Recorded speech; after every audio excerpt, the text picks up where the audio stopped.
The nature of the Supreme Being, transcending anthropomorphic attributes.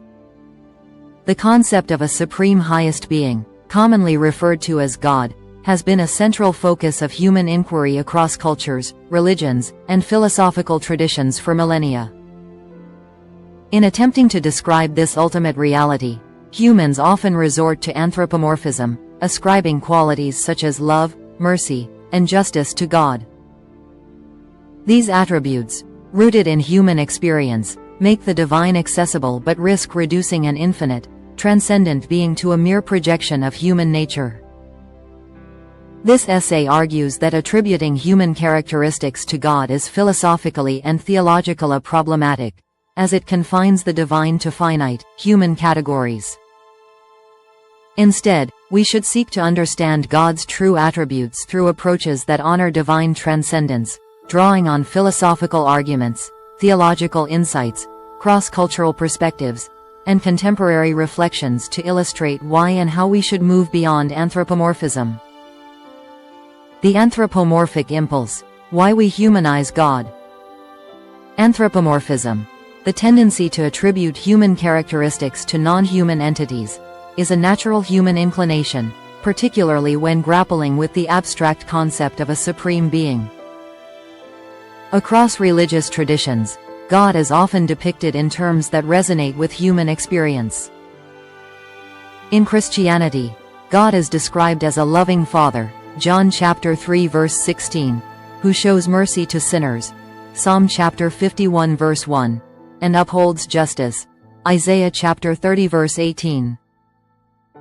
In Islam, Allah is called Ar-Rahman, the most merciful, and Al-Adl, the just, with the Quran emphasizing divine compassion and fairness, Surah 55-19. In Hinduism, deities like Krishna are portrayed as loving and just in texts like the Bhagavad Gita.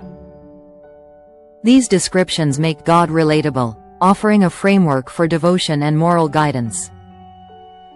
For example, the story of the prodigal son in Christianity, Luke chapter 15 verse 11-32, portrays God as a merciful father who forgives the wayward child, mirroring human familial love.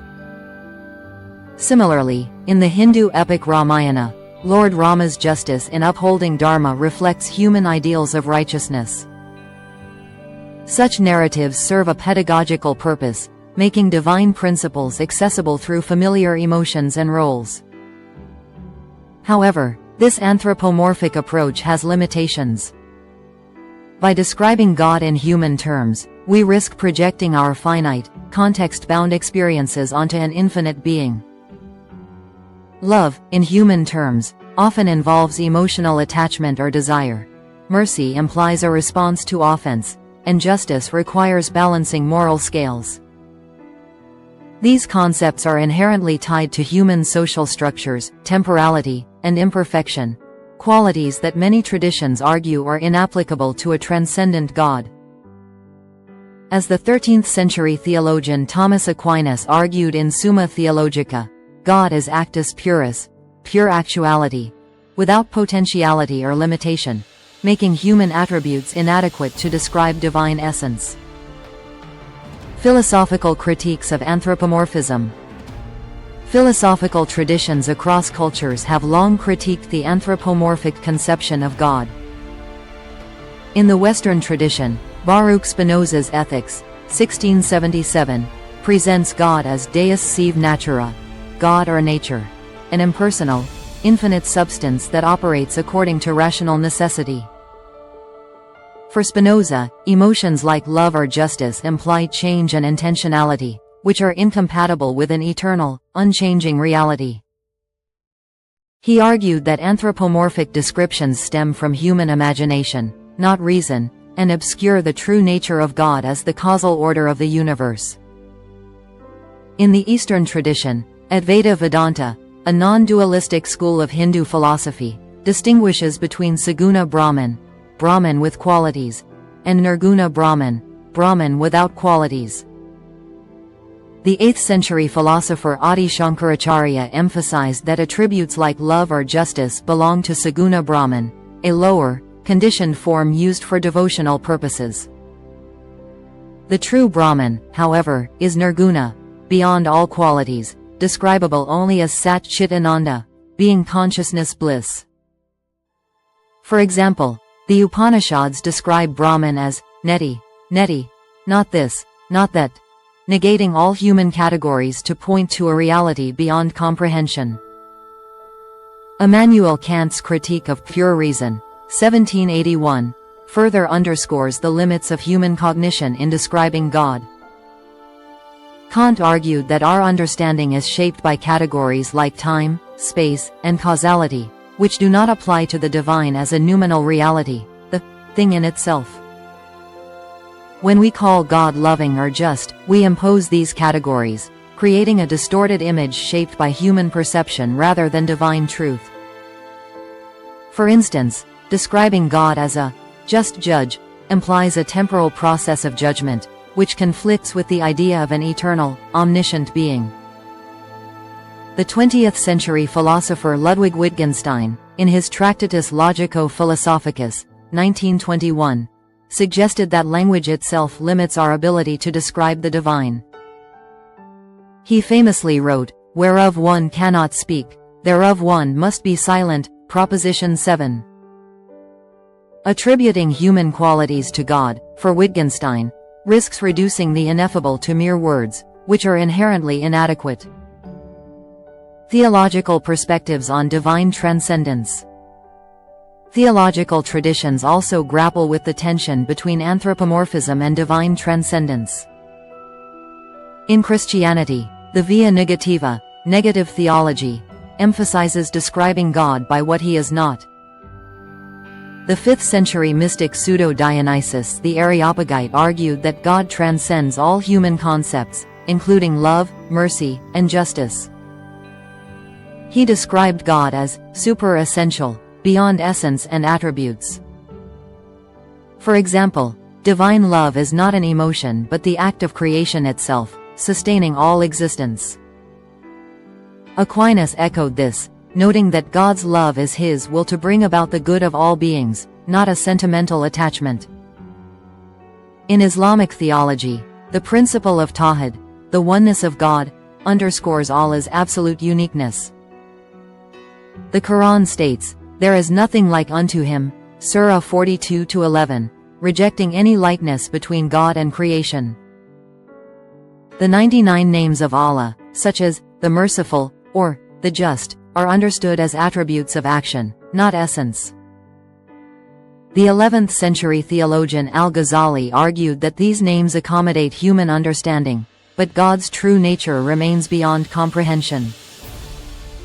For instance, Allah's mercy in forgiving sinners, Quran 39-53, reflects divine action in the world, not an emotional state. In Jewish theology, Maimonides' Guide for the Perplexed, 12th century, warns against attributing positive qualities to God, as this risks idolatry.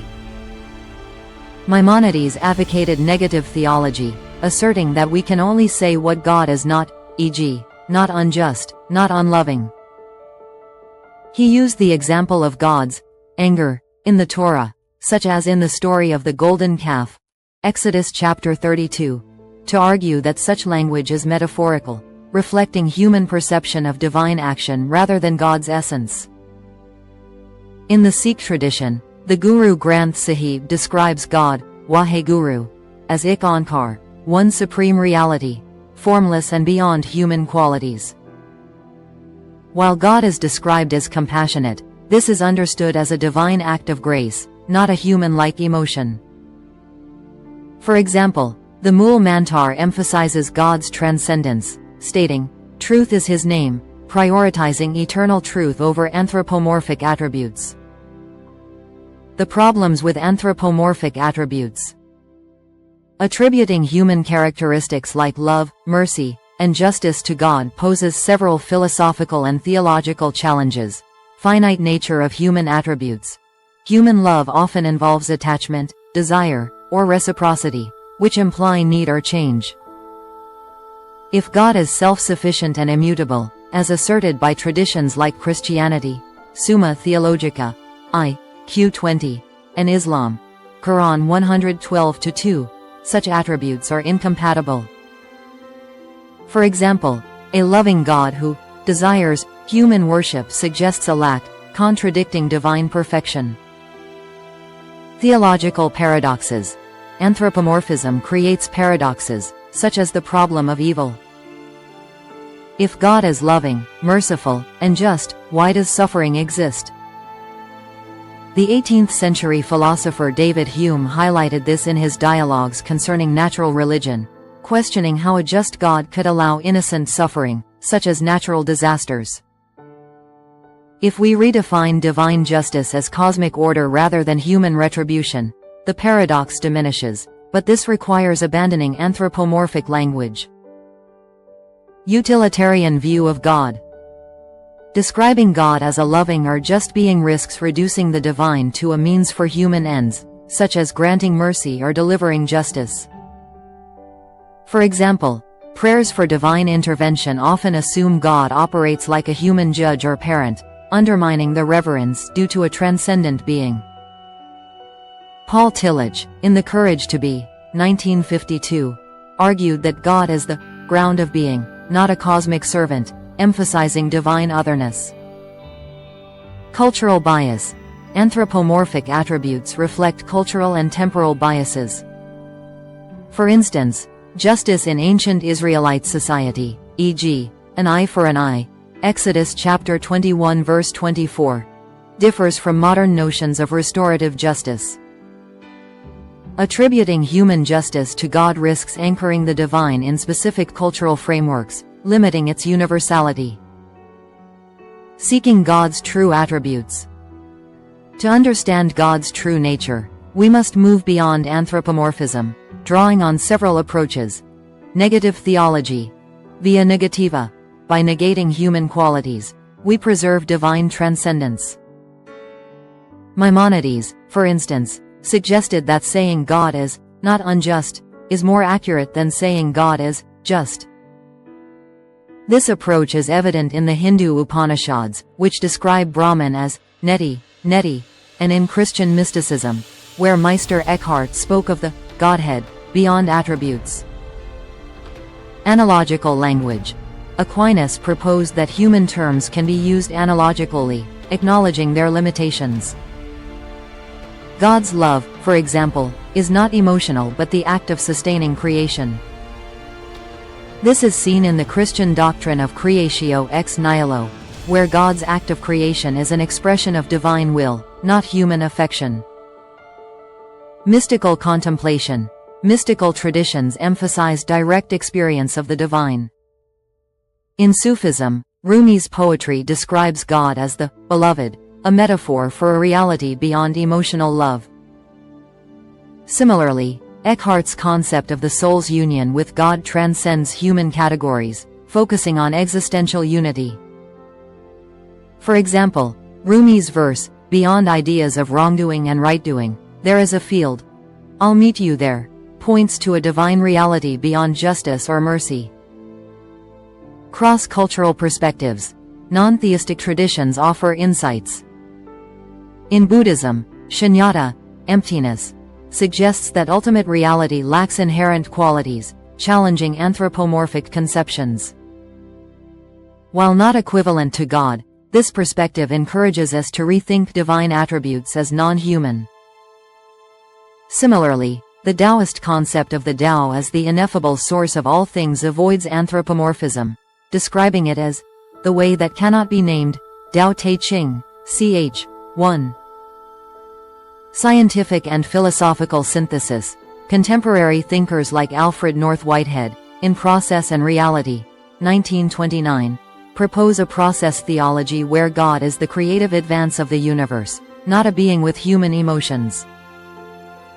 This aligns with scientific views of the universe as an interconnected system, where divine love might be understood as the interdependence of all things, not an emotional state.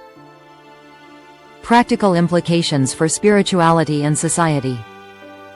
Embracing divine transcendence has profound implications for religious practice and societal values. First, it fosters humility, acknowledging that our understanding of God is partial. The Book of Job, for instance, portrays God's response to human questioning as a reminder of divine incomprehensibility. Job 38:41. This humility can reduce dogmatism, encouraging dialogue across traditions. Second, it resolves theological tensions. The problem of evil becomes less intractable if God's justice is cosmic harmony rather than human retribution. For example, the 2004 Indian Ocean tsunami, which killed over 230,000 people, challenges a human-like just God but aligns with a divine order that transcends human morality.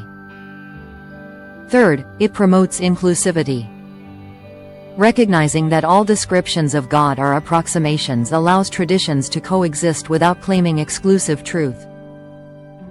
The Sikh concept of Ik Onkar emphasizes one universal reality, accommodating diverse expressions of the divine. Finally, it aligns spirituality with modern insights. The interconnectedness revealed by quantum physics or ecological systems mirrors the non-anthropomorphic view of God as the ground of being. For instance, the Gaia hypothesis, which views Earth as a self-regulating system, resonates with Spinoza's pantheistic God, encouraging a reverence for creation without humanizing the divine. Conclusion. Attributing human characteristics like love, mercy, and justice to God is a natural but flawed attempt to comprehend the Supreme Being.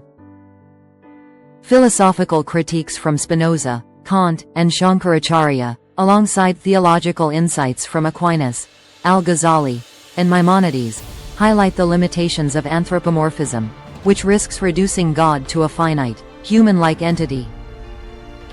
By embracing approaches like negative theology, analogical language, mystical contemplation, and cross-cultural perspectives, we can seek God's true attributes, which transcend human categories. This shift not only resolves philosophical and theological paradoxes but also fosters a spirituality rooted in awe, humility, and inclusivity, aligning with both ancient wisdom and modern insights into the nature of existence.